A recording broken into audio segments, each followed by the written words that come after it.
Bakristo bavandimwe dusangiye kwemera Yesu Kristo akuzwe. Yesu Kristo akuzwe.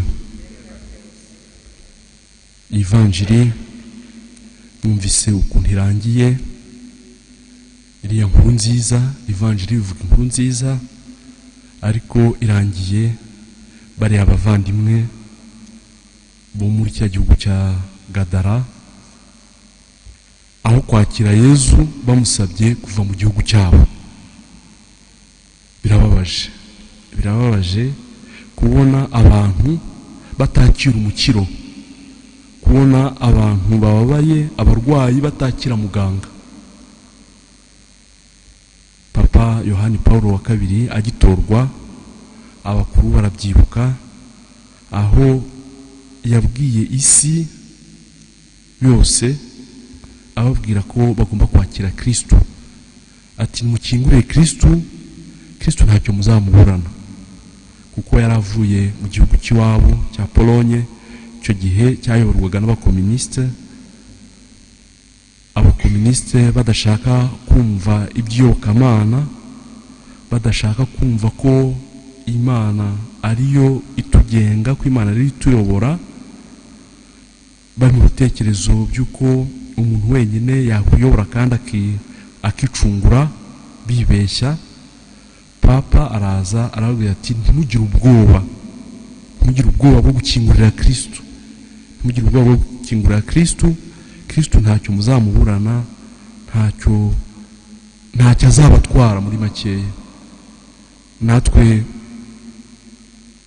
nk'abakristo kenshi na kenshi abantu duhura n'ibitekerezo byo hanze aha, ukabona abantu ubukristo bateye ipfunwe, ukabona kwamamaza Kristo, kwerekana ko ari abakristo, ukabona ko batabihaye agaciro n'imbaraga. Twese twababwira ati nimukingurire Kristo ntacyo muzamuburana. Yesu yagiye muri kiriya gihugu cyari cy'abanyamahanga, ahageze asanga bari abantu bari bahanzweho na roho mbi, barabujije abandi bose amahwemo, niyo nzira batakiyicamo. Mwumva ko bari abantu bari barapfuye bahagaze, bari abantu bari barabujije abandi amahoro, kuko Sekibi yari yarabigabije, Sekibi yari yarababase. Yesu rero waje kudukiza, waje gukiza amahanga yose, yirukana Sekibi. Yirukanye Sekibi. Mwumvise ukuntu Sekibi aza amayeri kurusha abana b'isi. Abandi bose batinze kwemera ko Yesu Kristo ari umwana w'Imana, ariko bari babibonye hakiri kare. Amashitani yayabibonye, ati uje kutudurumbanya igihe kitaragera. Ati nubwo watwirukana twajya muri ziriya nguru. Yesu yarabyemeye, kwerekana ko je nuko bari abantu, aho kugira ngo bavuga ati Yesu rwose igumira iwacu, dukize n'ibindi bitubangamiye, ahubwo bavuze ati nabaviraho agende. Muri gitabo cy'Ukaristiya rero twisabire kugira ngo natwe Yesu adukize ibi byose, adukize roho mbi, adukize ingeso mbi, adukize ibintu byose byatuma dupfa duhagaze. Iyo umuntu yapfuye, abaganga bakabyemeza, bakamushyingura, abantu bararira bakihanagura, ariko mu Kinyarwanda bavuga ngo uriya yapfuye ahagaze. Nawe mwibaze, kugira ngo ubabaze abantu, abawe ndetse n'abandi bose bakubona, bakabona ko wapfuye kandi uhagaze. Sekibi rero ni Sekibi nyine, kandi ni umugome, ntabwo aba twifuriza ibyiza. Niwe nyine ushaka ko abantu bapfa bahagaze. Abamonaki bagitangira, amateka y'abamonaki y'abari abihaye Imana, amateka yabo umuntu yatangiye ubukristo gitangira bwaratotejwe, noneho ku mukristo nyine bikaba urugamba rukomeye cyane, bigeze aho umwami w'abami Constantine nawe aba umukristo.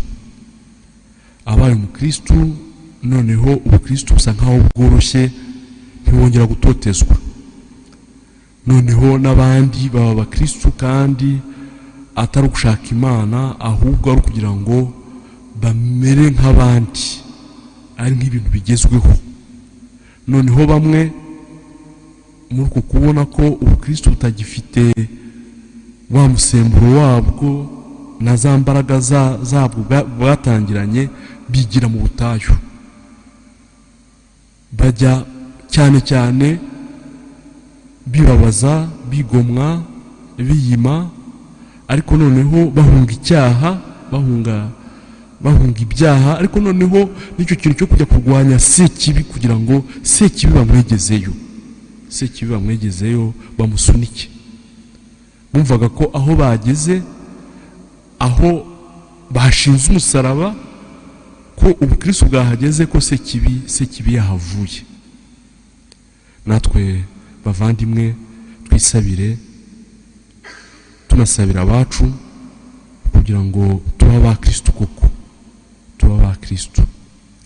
Hari isengesho rikuru ry'Ukaristiya rya 4, ntabwo tujya dukunda kuribasomera cyane, kandi kenshi na kenshi ndabizi ko abakristo nta mwanya babiha wo gusesengura amagambo.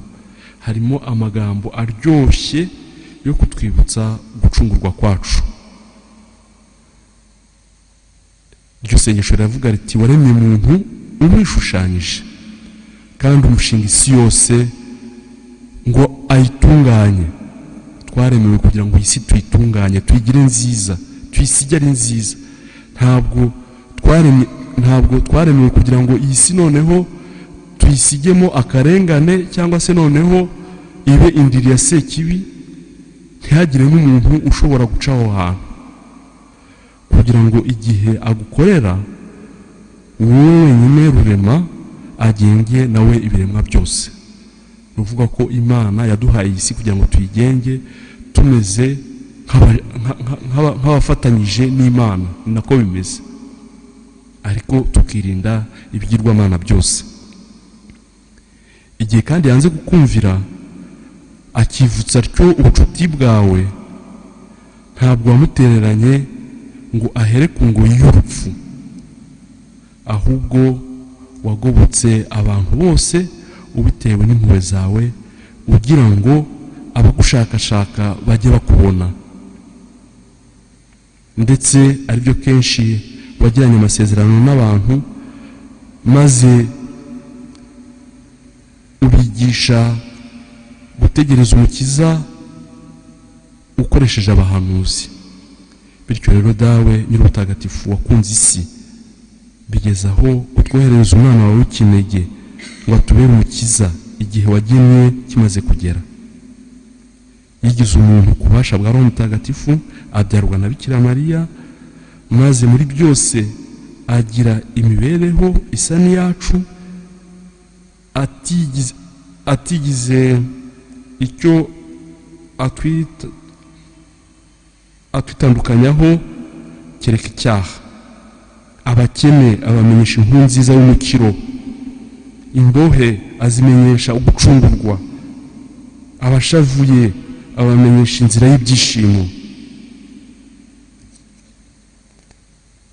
Kugira ngo rero arangize umugambi wawe wo gukiza abantu, yigabije urupfu ku bubasha bwe, nuko mu izuka rye ava mu bapfuye, atsinda urupfu maze avugurura ubugingo, kugira ngo kandi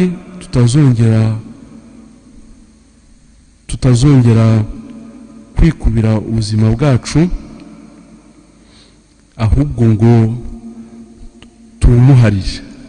Wowe wadupfiriye akanazukira kudukiza, yatwohereje Roho Mutagatifu, aza aturuka kuri wowe dawe, ngo abe ingabire y'umuganura ihawe abemera, kandi anonosora umurimo Kristo yatangiye mu bantu maze asoza atyo umugambi wo kubatagatifuza.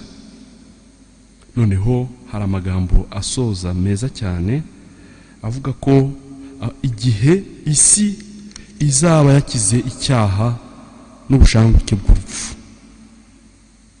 natwe twese abana bawe dawe nyiribambe uduhe kuzahabwa umurage w'ijuru. Twese abaraha,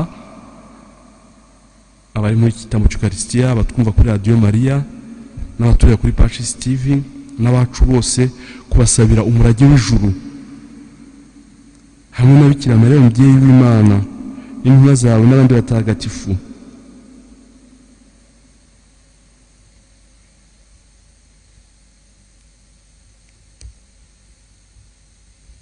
Intumwa zawe n'abandi batagatifu mu ngoma yawe, aho tuzifatanya n'ibiremwa byose bimaze gukira ubushanguke buturuka ku cyaha n'urupfu, aho twese tuzaba twakize ubwo bushanguke buturuka ku cyaha n'urupfu, ubushanguke buturuka kuri Sekibi, maze tuzagusingize kubwa Yezu Kristo umwami wacu. Muri Igitambo cy'Ukaristiya nk'uko nababwiye, twisabire, dusabira n'abacu, dusabira abatwumva, dusabira abatureba kuri Pacis TV n'abatwumva kuri Radio Maria Rwanda, kugira ngo twe kwirukana Yezu iwacu, ahubwo tumutumire aze yibera iwacu, kandi ntimugire ubwoba bwo kumwakira, ntacyo muzamuburana.